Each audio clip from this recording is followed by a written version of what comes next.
ہرقل شاہ روم نے قریش کے قافلے میں ایک آدمی بلانے کو بھیجا، اور اس وقت یہ لوگ تجارت کے لیے ملک شام گئے ہوئے تھے، اور یہ وہ زمانہ تھا جب رسول اللہ صلی اللہ علیہ وسلم نے قریش اور ابو سفیان سے ایک وقتی عہد کیا ہوا تھا۔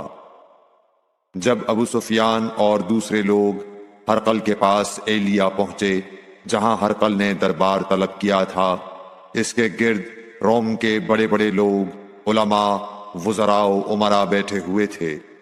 ہرقل نے ان کو اور اپنے ترجمان کو بلوایا، پھر ان سے پوچھا کہ تم میں سے کون شخص مدعی رسالت کا زیادہ قریبی عزیز ہے؟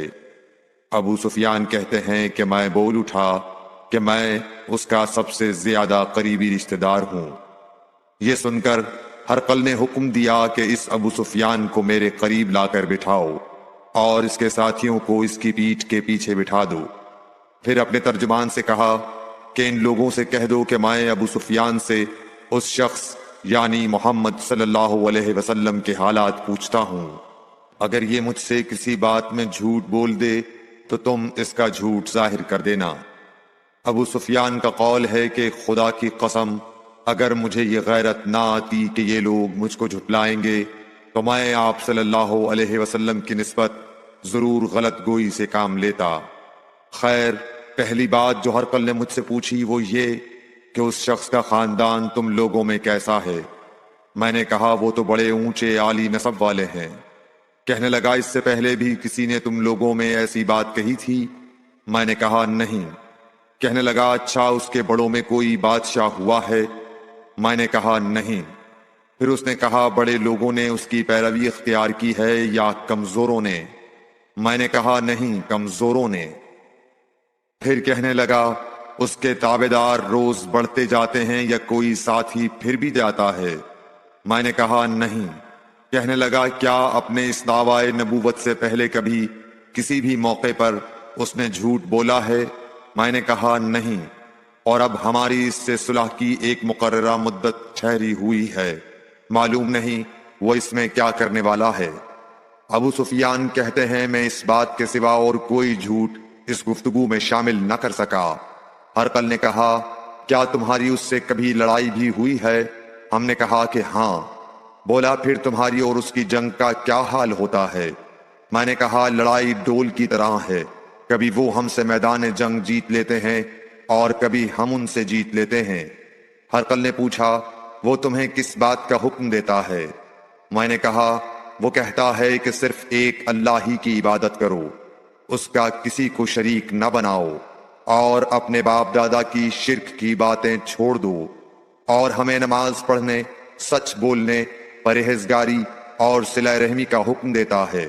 یہ سب سن کر پھر ہرقل نے اپنے ترجمان سے کہا کہ ابو سفیان سے کہہ دے کہ میں نے تم سے اس کا نسب پوچھا تو تم نے کہا کہ وہ ہم سے عالی نسب ہے، اور پیغمبر اپنی قوم میں عالی نسب ہی بھیجے جایا کرتے ہیں۔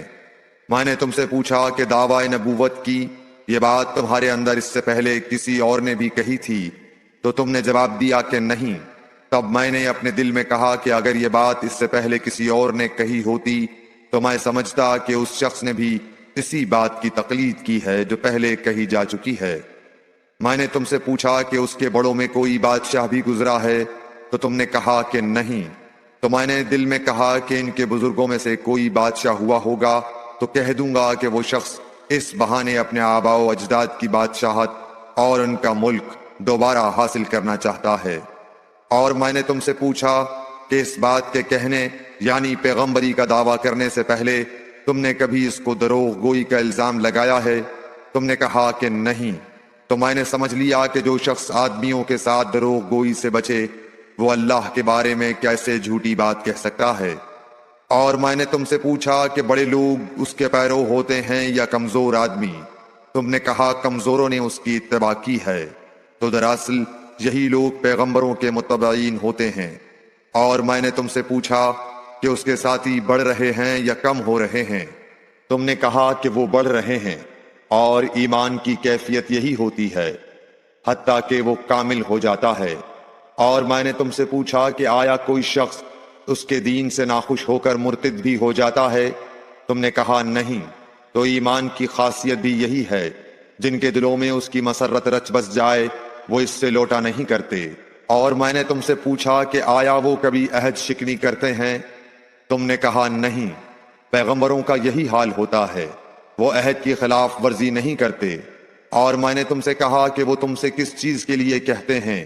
تم نے کہا کہ وہ ہمیں حکم دیتے ہیں کہ اللہ کی عبادت کرو، اس کے ساتھ کسی کو شریک نہ ٹھہراؤ، اور تمہیں بتوں کی پرستش سے روکتے ہیں، سچ بولنے اور پرہیزگاری کا حکم دیتے ہیں۔ لہٰذا اگر یہ باتیں جو تم کہہ رہے ہو سچ ہیں تو ان قریب وہ اس جگہ کا مالک ہو جائے گا کہ جہاں میرے یہ دونوں پاؤں ہیں۔ مجھے معلوم تھا کہ وہ پیغمبر آنے والا ہے، مگر مجھے یہ معلوم نہیں تھا کہ وہ تمہارے اندر ہوگا۔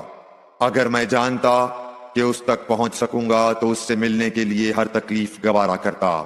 اگر میں اس کے پاس ہوتا تو اس کے پاؤں دھوتا۔ ہرقل نے رسول اللہ صلی اللہ علیہ وسلم کا وہ خط منگایا جو آپ نے وحیہ کلبی رضی اللہ تعالیٰ عنہ کے ذریعے حاکم بصرہ کے پاس بھیجا تھا، اور اس نے وہ ہرقل کے پاس بھیج دیا تھا۔ پھر اس کو پڑھا تو اس میں لکھا تھا، اللہ کے نام کے ساتھ جو نہایت مہربان اور رحم والا ہے۔ اللہ کے بندے اور اس کے پیغمبر محمد صلی اللہ علیہ وسلم کی طرف سے یہ خط ہے شاہ روم کے لیے۔ اس شخص پر سلام ہو جو ہدایت کی پیروی کرے۔ اس کے بعد میں آپ کے سامنے دعوت اسلام پیش کرتا ہوں۔ اگر آپ اسلام لے آئیں گے تو دین و دنیا میں سلامتی نصیب ہوگی، اللہ آپ کو دوہرا ثواب دے گا، اور اگر آپ میری دعوت سے روگردانی کریں گے تو آپ کی رعایا کا گناہ بھی آپ ہی پر ہوگا۔ اور اے اہل کتاب، ایک ایسی بات پر آ جاؤ جو ہمارے اور تمہارے درمیان یکساں ہے، وہ یہ کہ ہم اللہ کے سوا کسی کی عبادت نہ کریں اور کسی کو اس کا شریک نہ ٹھہرائیں، اور نہ ہم میں سے کوئی کسی کو خدا کے سوا اپنا رب بنائے۔ پھر اگر وہ اہل کتاب اس کتاب سے منہ پھیر لیں تو مسلمانوں، تم ان سے کہہ دو کہ تم مانو یا نہ مانو، ہم ایک خدا کے اطاعت گزار ہیں۔ ابو سفیان کہتے ہیں، جب ہرقل نے جو کچھ کہنا تھا کہہ دیا اور خط پڑھ کر فارغ ہوا تو اس کے ارد گرد بہت شور و غوغا ہوا، بہت سی آوازیں اٹھیں اور ہمیں باہر نکال دیا گیا۔ تب میں نے اپنے ساتھیوں سے کہا کہ ابو کبشہ کے بیٹے حضرت صلی اللہ علیہ وسلم کا معاملہ تو بہت بڑھ گیا۔ دیکھو تو اس سے بنی اصفر روم کا بادشاہ بھی ڈرتا ہے۔ مجھے اس وقت سے اس بات کا یقین ہو گیا کہ حضور صلی اللہ علیہ وسلم ان قریب غالب ہو کر رہیں گے، حتیٰ کہ اللہ نے مجھے مسلمان کر دیا۔ راوی کا بیان ہے کہ ابن ناطور ایلیا کا حاکم ہرقل کا مصاحب اور شام کے نصارہ کا لاٹ پادری بیان کرتا تھا کہ ہرقل جب ایلیا آیا ایک دن صبح کو پریشان اٹھا تو اس کے درباریوں نے دریافت کیا کہ آج ہم آپ کی حالت بدلی ہوئی پاتے ہیں، کیا وجہ ہے؟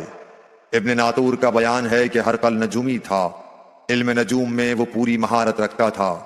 اس نے اپنے ہم نشینوں کو بتایا کہ میں نے آج رات ستاروں پر نظر ڈالی تو دیکھا کہ ختنہ کرنے والوں کا بادشاہ ہمارے ملک پر غالب آ گیا ہے۔ بھلا اس زمانے میں کون لوگ ختنہ کرتے ہیں؟ انہوں نے کہا کہ یہود کے سوا کوئی ختنہ نہیں کرتا، سو ان کی وجہ سے پریشان نہ ہوں۔ سلطنت کے تمام شہروں میں یہ حکم لکھ بھیجیے کہ وہاں جتنے یہودی ہوں سب قتل کر دیے جائیں۔ وہ لوگ انہی باتوں میں مشغول تھے کہ ہرقل کے پاس ایک آدمی لایا گیا جسے شاہ غسان نے بھیجا تھا۔ اس نے رسول اللہ صلی اللہ علیہ وسلم کے حالات بیان کیے۔ جب ہرقل نے سارے حالات سن لیے تو کہا کہ جا کر دیکھو وہ ختنہ کیے ہوئے ہے یا نہیں۔ انہوں نے اسے دیکھا تو بتلایا کہ وہ ختنہ کیا ہوا ہے۔ ہرقل نے جب اس شخص سے عرب کے بارے میں پوچھا تو اس نے بتلایا کہ وہ ختنہ کرتے ہیں۔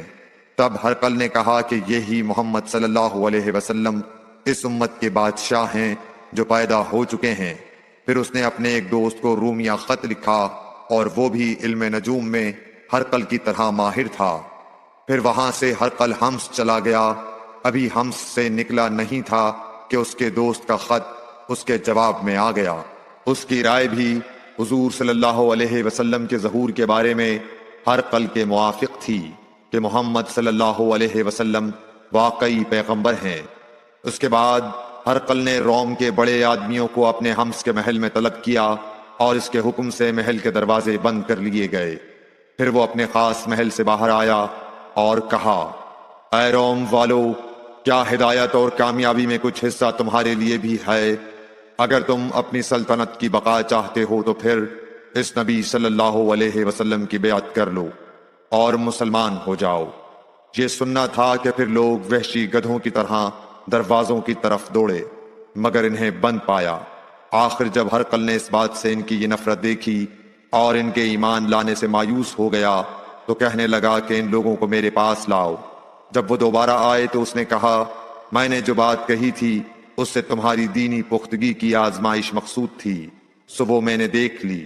تب یہ بات سن کر وہ سب کے سب اس کے سامنے سجدے میں گر پڑے اور اس سے خوش ہو گئے۔ بالآخر ہرقل کی آخری حالت یہی رہی۔ صحیح بخاری۔ Like, share and subscribe for more videos.